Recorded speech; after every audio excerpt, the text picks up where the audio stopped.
Hey guys, 2BIT's here. This is my first scripted video. Boy, I'm nervous, I am not a public speaker. Well, I'll stick to the script. I didn't want to do anything like this. I honestly don't enjoy being hypercritical. I prefer to just like what I like. One of the problems being that there's increasingly fewer things to like these days. So if my words can have any kind of positive impact at all, help right the ship in any way, even as a butterfly effect sort of thing, then it would be stupid of me not to try. Even though I am nervous as heck. That wasn't in the script. This rant comes from my heart, as mean as it might get. Comes from a place of genuine love and passion for these characters who have honestly been family to me since I got into the series way back in 1991. Way back in the beginning. I've played as much of the games as I could, watched all the shows to completion, have an ever-growing merch collection. I read almost all the Archie comics, and I have been writing Sonic fiction for almost 20 years at this point.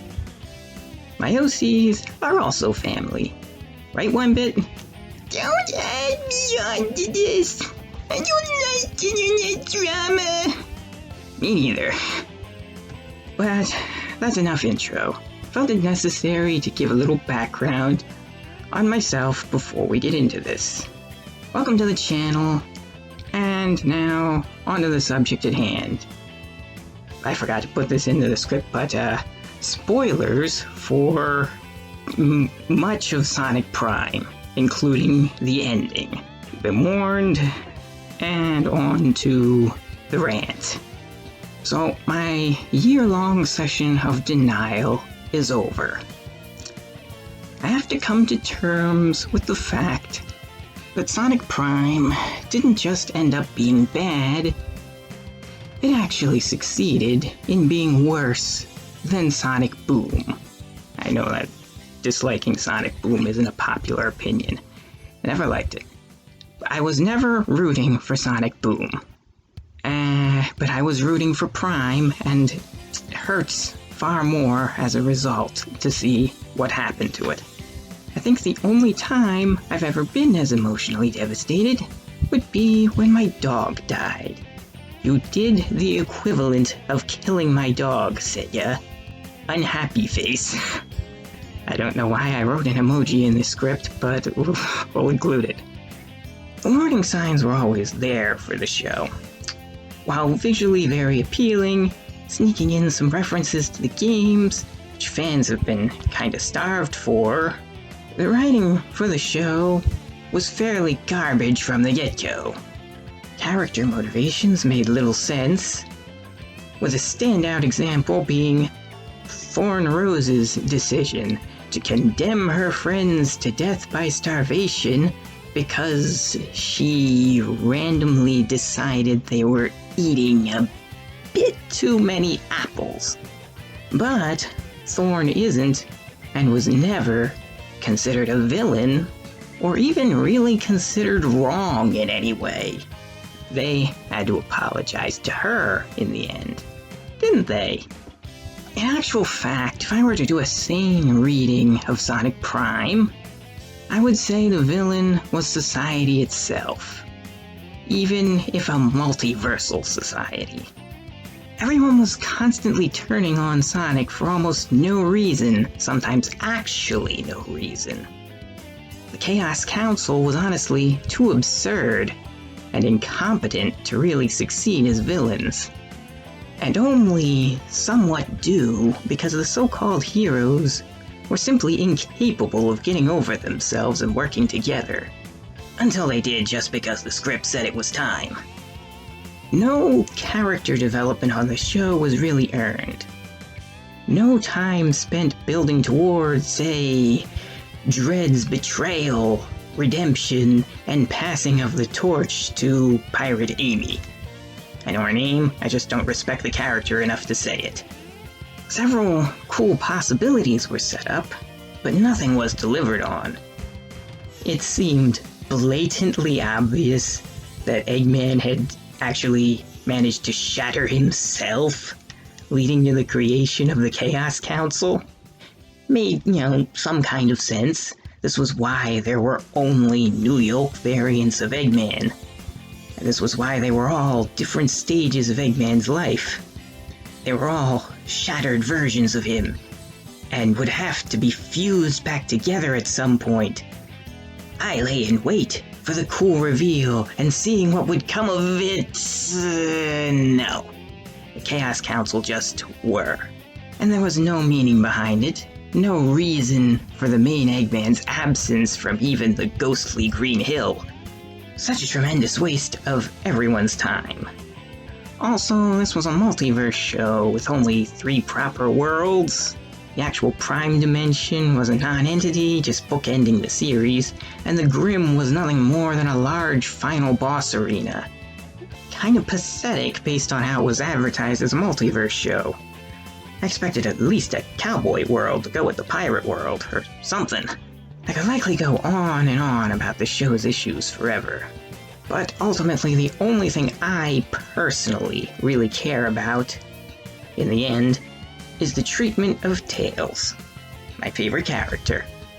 More specifically 9, because the other versions of Tails are also basically non-entities in the show. I could talk about them at a later date, but they likely wouldn't take up an entire video on their own. 9 is the only character who was properly developed in the whole show. The only one with clear motivations that did not randomly change between visits from Sonic. No, something happened off-screen to make him this way.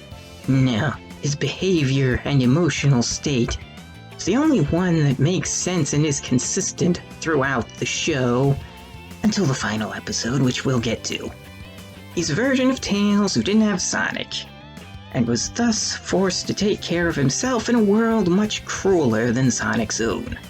This man had to survive the rule of the Chaos Council, with no friends to aid him, and he did. And meeting Sonic only made his life worse, every step of the way. That really just sucks on paper, so how did this become the show? Despite Sonic pulling him out of his safe space and into the conflict, though, 9 did his best to support his new friend. He helped Sonic escape the Chaos Council, and when Sonic was pulled into the Boss Cage maze, 9 took the shard and used it to perfect interworld travel, discovering the Grim, where he brought Sonic after returning to rescue him. Some may call him a little shit for ditching the Resistance, but what did those shits ever do for him? Other than instantly mistrust him and make sure he knew they weren't his friends? The constant mistrust of 9 by everyone in the show is kind of a self-fulfilling prophecy. Despite all of this, 9 continued to aid Sonic. Even after being captured and forced to help the Chaos Council, he found ways to act as Sonic's spy. This was the best part of the series, honestly. Reinforcing the unbreakable bond that Sonic and Tails are supposed to have. One that should transcend the multiverse. I'm not saying this as a desire to ship them. Shipping is best left to fanfiction anyway. Fanfiction is generally better than this dumpster fire of a show, by the way. The Season 2 finale finds Sonic and 9, with Shadow, bringing the Prism Shards back to Green Hill. 9 is the only one able to figure out how to assemble them and restore everything. It is somewhat hinted that this might destroy the Shatterverse worlds, merging them back into the Prime world. But that also goes nowhere and means nothing. At any rate, Sonic says some dumb shit, leading 9 to know that he doesn't see him as real. And 9 reacts as a man who has been mistreated by literally everyone all his life would. He sees Sonic's behavior and his desires as a betrayal, and he betrays him right back, taking the shards for himself. Cue every character telling Sonic, "I told you so," that 9 was a bad guy. Except at this moment, he still kinda wasn't. He was an abuse victim, who now held the power. But that is what this show turned out to be. Victim blaming the series.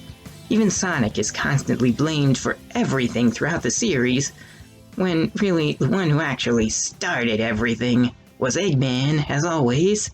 Sonic did nothing wrong, except being insensitive to 9 at the worst possible moment. And Season 3 doubled, tripled, quadrupled down on 9 as the villain. I go further, but I can't think of many more. Quintupled, whatever. Any chance of redemption for 9 is quickly and systematically eliminated, with any ability to talk things out undermined at every turn.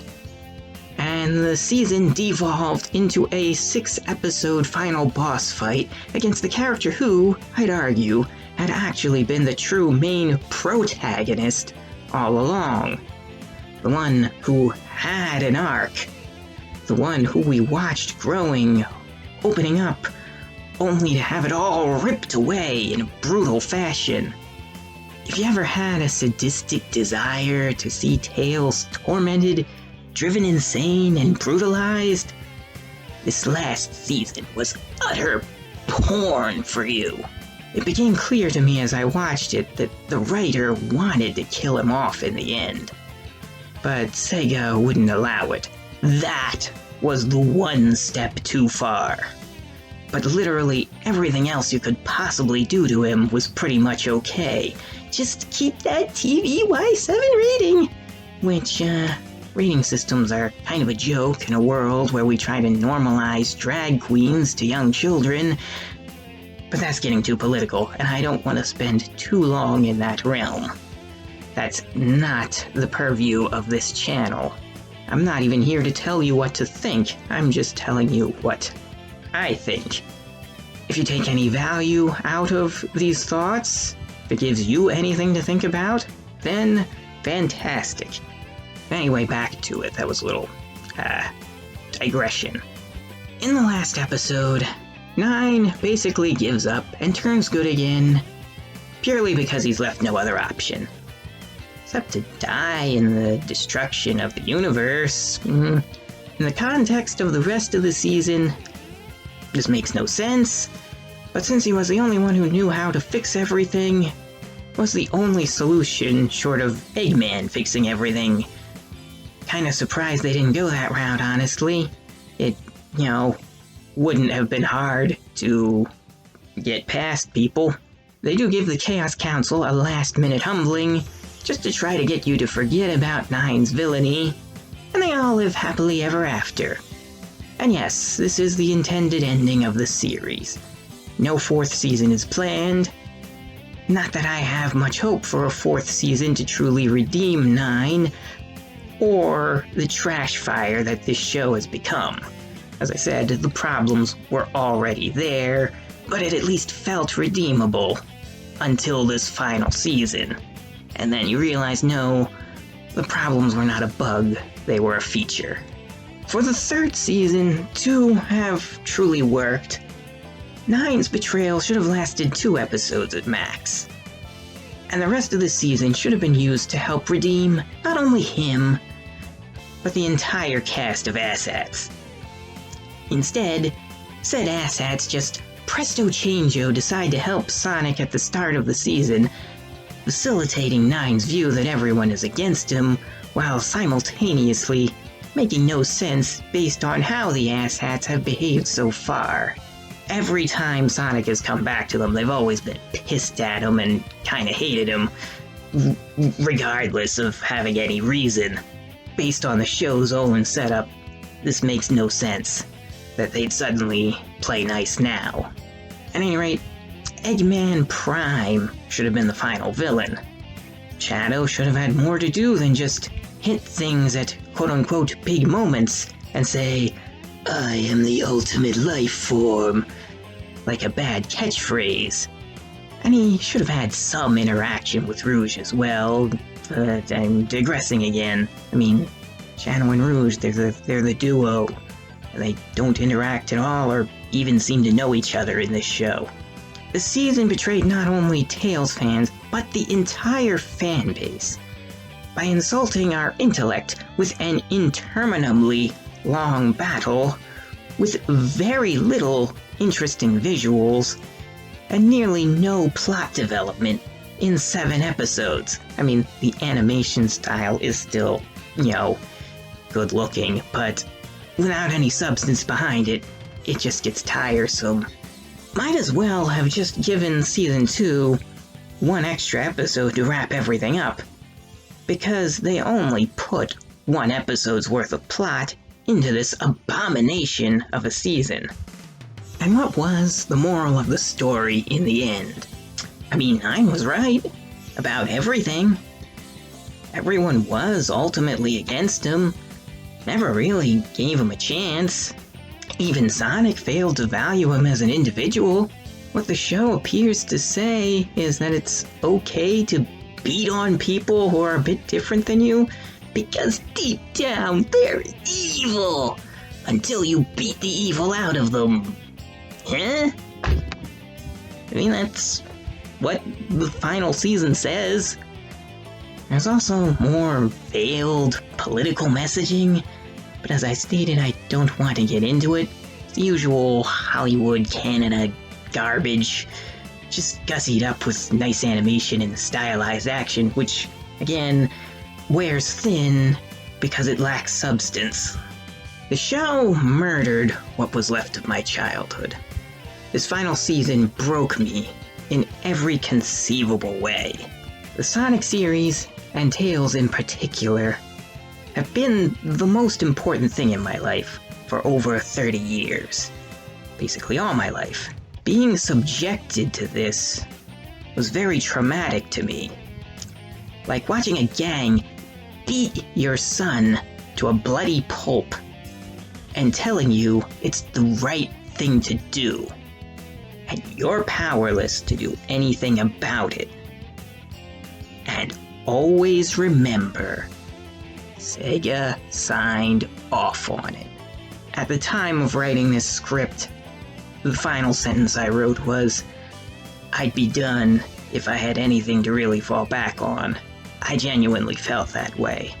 I did share my thoughts with some people, and hearing that they generally agreed with me put me a little bit at ease. I'm stable enough as a person here. I'll be okay-ish. But what about small children who watch this show and related to 9? What about other small children who are bullied? What is this show saying to them? It's saying to them that the bullies are right. They're the ones that are the problem, that are evil, and they should just accept how they're being treated. More or less, that's what this show is saying. And regardless how you feel about the production values, the action, I mean, there is a lot artistically to like about the show, but this conclusion, it makes it irredeemable. So that's all I had for today. Thank you for listening.